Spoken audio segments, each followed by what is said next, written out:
மது அருந்துவதால் உடல் எடை அதிகரிப்பது பலருக்கும் தெரியாத ஒரு முக்கியமான உண்மை. வெறும் பீர்த்தொப்பையை மட்டும் தாண்டி மது எடை கூடுவதற்கு பல நுட்பமான வழிகளில் காரணமாகிறது. மதுவில் வெற்று கலோரிகள் எம்டி கேலரிஸ் நிறைந்துள்ளன.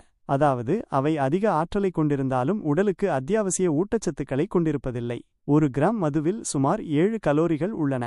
இது கொழுப்பில் உள்ள கலோரிகளை 9 கலோரிகள் கிராம் விட சற்று குறைவாகவும், கார்போஹைட்ரேட் அல்லது புரதத்தில் 4 கலோரிகள் கிராம் உள்ள கலோரிகளை விட கிட்டத்தட்ட 2 மடங்காகவும் உள்ளது.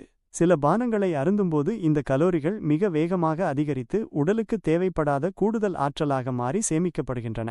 மேலும் நம் உடல் மதுவை மற்ற ஊட்டச்சத்துக்களை விட வேகமாக சிதைக்க முன்னுரிமை அளிக்கிறது. அதாவது நீங்கள் மது அருந்தும்போது உங்கள் உடல் மதுவை வெளியேற்றுவதில் மும்முரமாக இருக்கும்.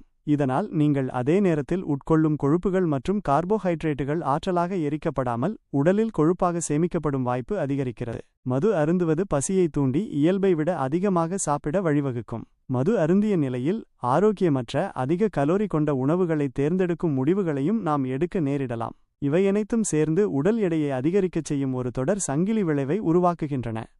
மது பழக்கத்திலிருந்து விடுபட்டு ஆரோக்கியமான வாழ்க்கை முறையை மேற்கொள்வது என்பது சவாலானது என்றாலும் அது சாத்தியமற்றது அல்ல. இந்த பயணத்தின் முதல் படி ஒருவர் தனது பழக்கத்தை ஒப்புக்கொண்டு அதிலிருந்து வெளியேற வேண்டும் என்ற உறுதியான முடிவை எடுப்பதாகும்.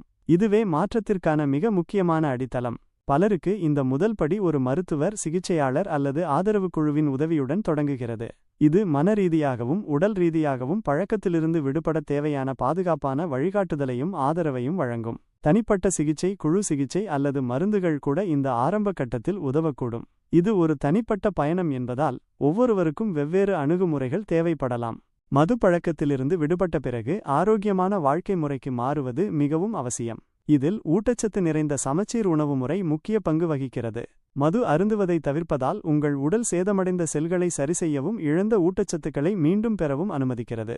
மேலும் சீரான உடற்பயிற்சி மன அழுத்தத்தை குறைத்து மனநிலையை மேம்படுத்தி ஆற்றல் அளவை அதிகரிக்கும். இது போதைக்கு எதிரான போராட்டத்தில் ஒரு பெரிய பலமாக அமையும். சமூக ஆதரவு, அதாவது குடும்பத்தினர், நண்பர்கள் அல்லது ஆதரவு குழுக்களுடன் இணைந்திருப்பது இந்த மாற்றத்தை எளிதாக்கும். இது தனிமையை தவிர்த்து உங்களை புரிந்துகொண்டு ஊக்குவிக்கும் நபர்களின் வலையமைப்பை உருவாக்கும். ஆரோக்கியமான வாழ்க்கை முறை என்பது வெறும் மதுவை கைவிடுவது மட்டுமல்ல, அது புதிய பழக்கவழக்கங்களை உருவாக்குவது பற்றியது. பொழுதுபோக்குகள், புதிய திறன்களை கற்றுக்கொள்வது அல்லது சமூக சேவைகளில் ஈடுபடுவது போன்ற ஆக்கப்பூர்வமான நடவடிக்கைகளில் ஈடுபடுவது உங்கள் நேரத்தை பயனுள்ளதாக நிரப்பவும் மது அருந்தும் ஆசையிலிருந்து திசை திருப்பவும் உதவும். மன அழுத்த மேலாண்மை உத்திகளான தியானம், யோகா அல்லது ஆழ்ந்த சுவாசம் போன்றவற்றை கடைபிடிப்பது மீண்டும் மதுவை நாடுவதற்கான தூண்டுதல்களை குறைக்க உதவும். நினைவில் கொள்ளுங்கள், இது ஒரு பயணம், ஒரு முறை அல்ல.